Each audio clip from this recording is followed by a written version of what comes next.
Amém. Irmãos e irmãs, nós somos cristãos e ser cristão não é apenas uma escolha que nós fazemos, mas é Deus que nos escolhe através dos nossos pais que nos educam na fé, nos levam para o batismo e nos fazem aprender aquilo que Jesus quer de nós, ou seja, a vocação que Jesus chama a mim, a você, a todos nós. Hoje nós vemos essa terceira aparição de Jesus aos discípulos. Eles estão na Galileia, segundo a ordem do próprio Jesus, ide para a Galileia e lá me vereis.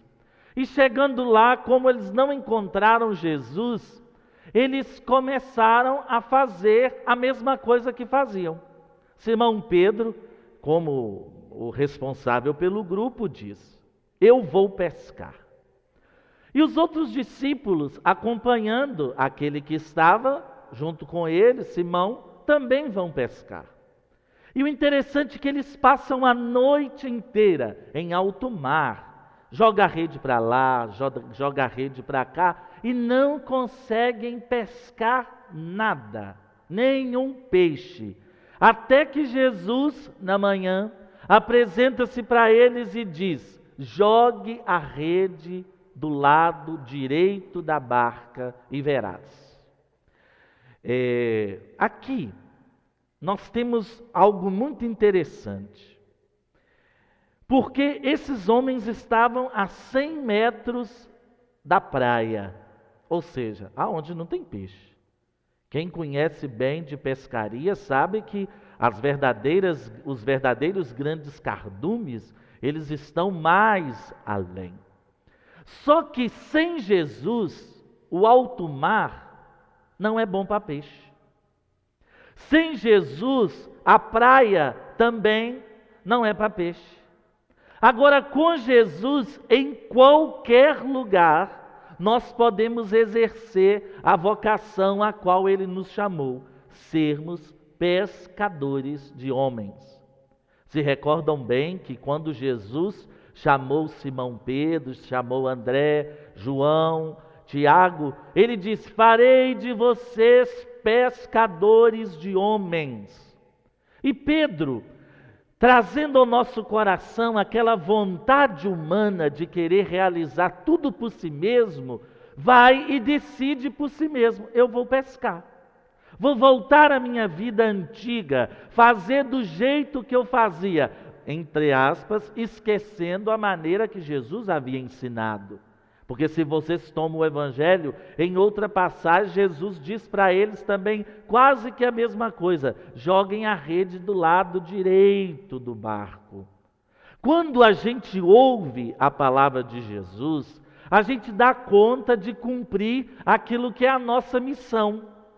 Um exemplo para vocês entenderem: um pai e uma mãe que não ouvem a voz de Jesus, não ouvem a voz salvadora de Jesus, não conseguem nada em casa, não conseguem fortalecer os filhos, não conseguem fortalecer a fé, porque sozinho, ainda que nós estejamos no meio do mar ou na praia, a gente não consegue peixes, porque o mestre é ele que manda. É interessante a gente perceber nesse evangelho que a pescaria, ela não depende de quem está pescando, mas ela depende de quem manda pescar. Quando Jesus diz: eu farei de vocês pescadores de homens, ele não estava dizendo que por nossas forças nós seríamos capazes de converter as pessoas.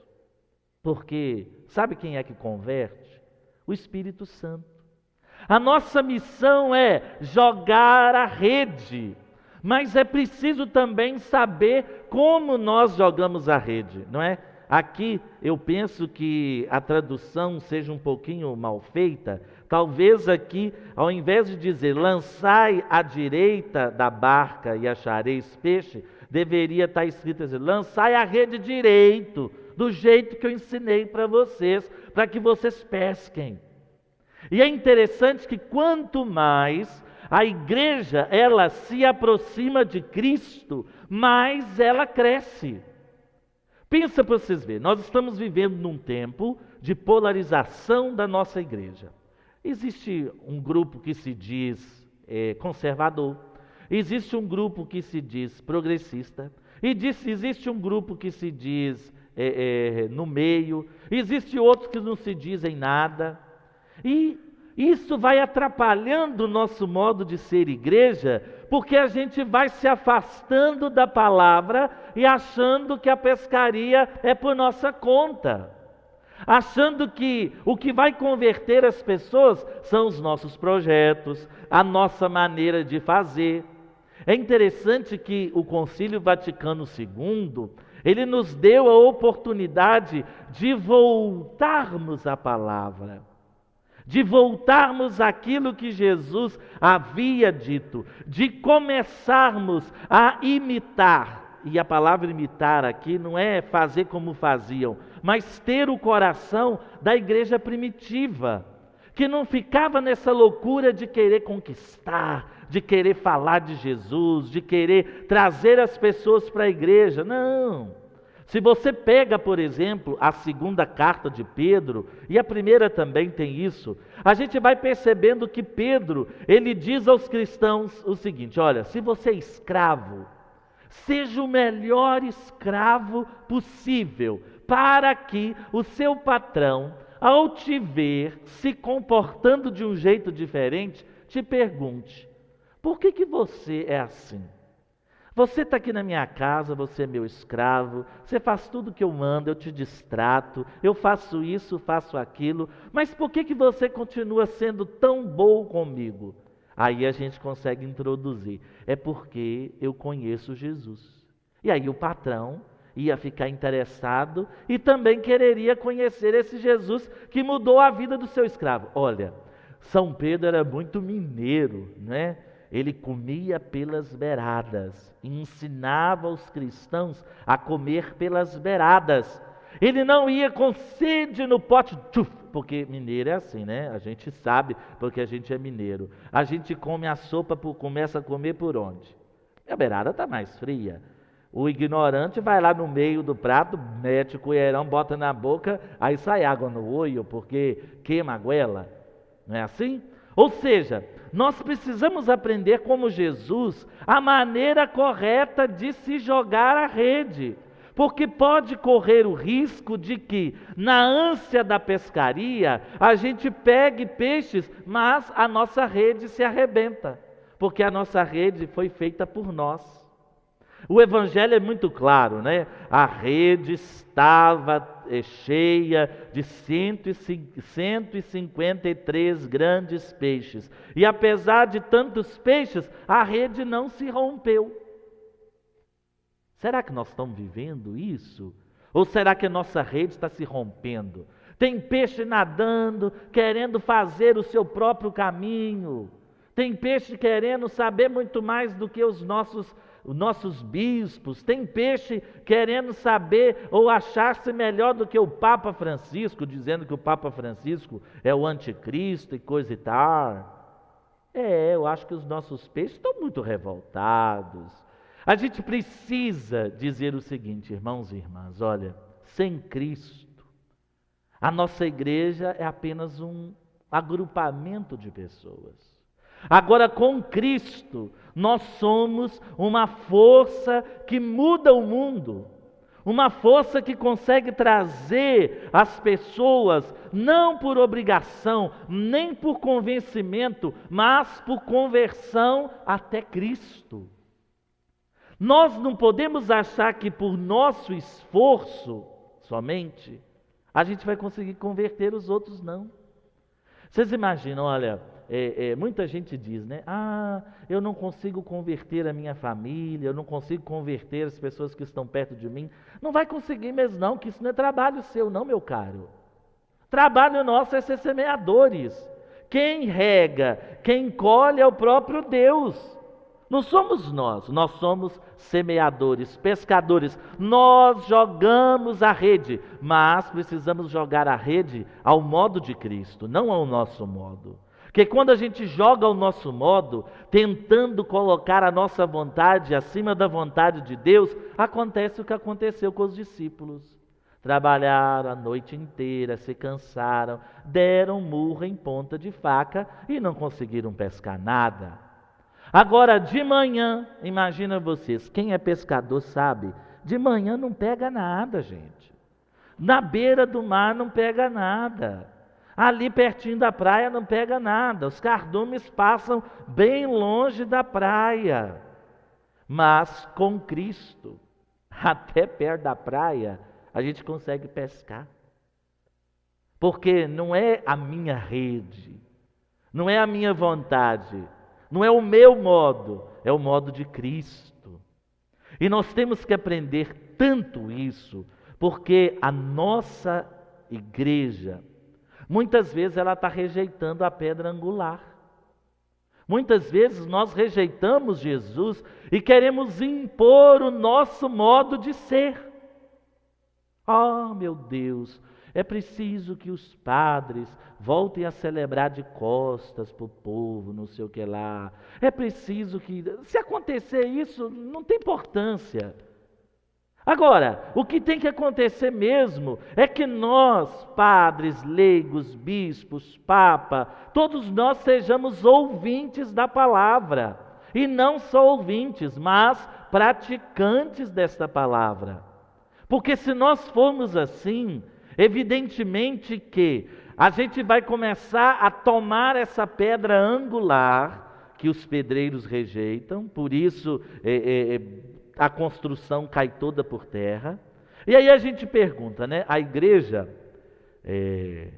cristã, ela tem 2000 e poucos anos, contando mais ou menos, 2000 e poucos anos, digamos. Você imagina, por que a gente não conseguiu ainda destruir essa igreja? Você imagina, tudo que a gente bota a mão, destrói. Casamentos, a gente destrói grupos, a gente destrói tudo. Corais acabam nas igrejas, equipes acabam na igreja, partidos políticos acabam. Reis acabaram, reinos acabaram. Por exemplo, o reino egípcio era enorme e acabou. O reino macedônio era enorme e acabou. O reino babilônio era enorme e acabou. Os Estados Unidos era enorme e hoje em dia quem está mandando no mundo é a China. Tudo que é humano acaba, agora o que é divino permanece. Já pensou? Uma igreja conduzida por homens que erram, homens que às vezes tentam dar um passo à frente de Jesus, mas Jesus puxa o cabresto e diz, não, peraí, não vai muito rápido não, porque as coisas não são assim. E a igreja se mantém. Você imagina, olha, hoje nós somos Igreja Católica Apostólica Romana.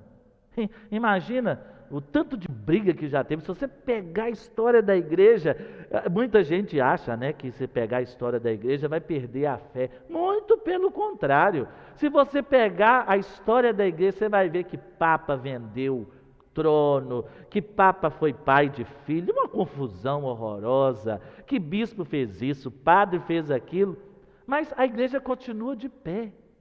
Porque ela não é obra do homem, ela é obra de Deus.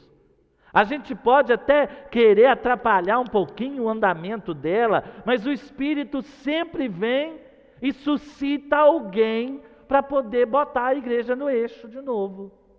É engraçado, né? Deus vai deixando a igreja caminhar, vai deixando a igreja. Porque ele falou, né? Isso enquanto a gente estivesse aqui, ele entregou as chaves para São Pedro. Está aqui, ó. Eu te dou a chave do reino do céu. O que você desligar na terra será desligado no céu. O que se ligar na terra será ligado no céu. Nós temos as chaves, mas nem sempre somos nós que conduzimos o carro, é o Espírito. Engraçado, né? Isso é tão belo, tão maravilhoso, que a gente começa a se apaixonar por essa história da igreja. Não, se você for olhar, por exemplo, o Papa Alexandre VI, Jesus Cristo que me guarde. É que homem não servia muito para ser Papa, não. Mas se você pega a história da igreja, a vida dele é uma confusão. teve um monte de filhos, os filhos deles fizeram uma confusão danada, mas em questão de fé, o Papa Alexandre VI não titubeou nem para a esquerda e nem para a direita. Por quê? O que estava ali em conta não era o homem Alexandre, mas era o vigário de Cristo, que de vez em quando dava os seus erros lá porque era humano, mas nem ele conseguiu. Bento IX, se não me falha a memória, vendeu o trono para o sobrinho, depois comprou de novo, vendeu, depois comprou de novo. A gente fica assim, meu Deus, mas que igreja é essa? É a igreja de Cristo, meu irmão, que não é conduzida por seres humanos, é o Espírito Santo. E nós estamos até hoje aqui, anunciando a alegria da ressurreição, pescando, falando de Deus, porque é o Espírito que está à nossa frente. Muitos professores de história, né? Certas vezes, a gente vai em algumas universidades, aí muitas pessoas que fazem história ficam assim com raiva da igreja, começam a ser ateus por conta disso, porque vê o que a igreja fez, o que a igreja deixou de fazer, mas só olha pelo lado humano. Mas se olhar pelo lado divino, nós percebemos o quê? Quanto mais o ser humano erra, quanto mais o ser humano demonstra sua fraqueza, mais Deus mostra sua força. Mais Deus mostra que essa rede cheia de 153 grandes peixes, ela nunca vai se arrebentar, porque ela não é feita por obra humana, ela é feita por obra de Deus.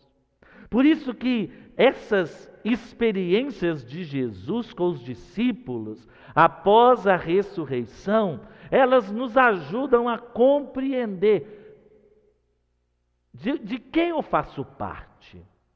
Eu não faço parte de uma ONG, eu não faço parte de um grupo socialista, ou eu não faço parte de um grupo capitalista, eu não faço parte de um grupo de direita ou de esquerda, eu faço parte da igreja de Cristo.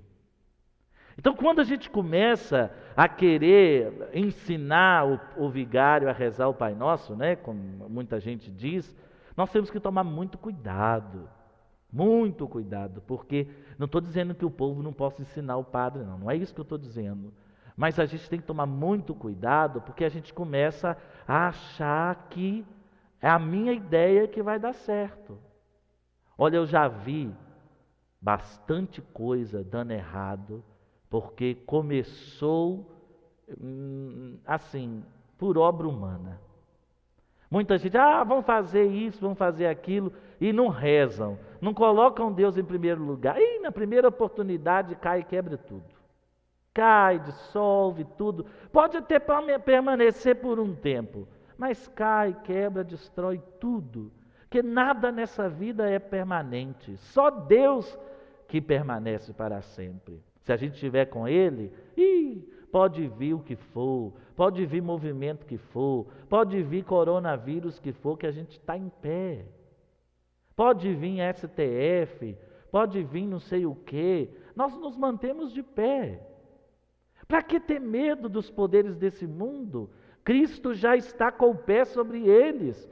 Só está esperando determinar o momento certo para ele pisar na cabeça da serpente. Mas a serpente já está controlada. Ela já tomou o Rivotril dela. Nosso Senhor já botou goela abaixo dela o Rivotril. Ela está apenas serpenteando, mas ela já sabe que está vencida. Mas tem gente que não acredita nisso, né? Está achando que a igreja está dentro de um trem morra abaixo, sem freio. Que nada, meu filho. Você não sabe de nada, inocente. A igreja está na mão de Deus, e estando na mão de Deus, nós temos que fazer a nossa parte, evidentemente, né? Ser santos como padre, ser santos como leigo, ser santos como jovem, como idosos, como papa, como bispo. Isso aí é o chamado que todos nós temos. Sede santos como o vosso Pai que está no céu é santo. Mas as coisinhas erradas que nós fazemos aqui e ali, um pouco de de tentar fazer a nossa vontade daqui e ali, é que vai dando esse descontrole às vezes, né? A igreja já passou por tanta coisa, não vai ser umas bobagens que a gente vê por aí que vai destruir essa igreja de Cristo, de jeito nenhum. É muito maior. Por quê? Porque nós estamos reunidos diante de um Jesus que parte o pão, que parte para nós o vinho, que nos alimenta com seu corpo e com seu sangue. Oh, glória, aleluia, né? Isso é muito bom, meu Deus do céu. Fazer parte dessa igreja de Cristo é maravilhoso, porque Ele é a pedra que a gente precisa colocar na nossa vida. E a gente tem que tomar cuidado, para a gente não ser igual os pedreiros, né? Que rejeitam essa pedra. Se você rejeitar a pedra angular, o que acontece com sua construção? Ela acaba, ela se destrói por si mesma. Mas se você aceita Jesus como a pedra angular da sua vida, olha, a sua família se mantém, o seu modo de vida se mantém, a sua esperança se mantém, a sua paciência se mantém, tudo se mantém. Por quê? A pedra angular está na nossa vida. É ela que dá sustentação à construção. Se ela for tirada, tudo vem abaixo. Mas se ela permanecer, nada é capaz de destruir-nos e nada é capaz também de fazer-nos tremer nas nossas bases. Porque estamos erigidos sobre a pedra fundamental, não é? Os apóstolos, o testemunho deles que comeram com Jesus, experimentaram Jesus e deram para nós o testemunho. Que Deus nos ajude, não é? A vencer mais esse tempo. E nós vamos morrer e a igreja vai permanecer aí. Nós podemos fazer rebuliços, mas a igreja, as portas do inferno não prevalecerão sobre ela. E é verdade.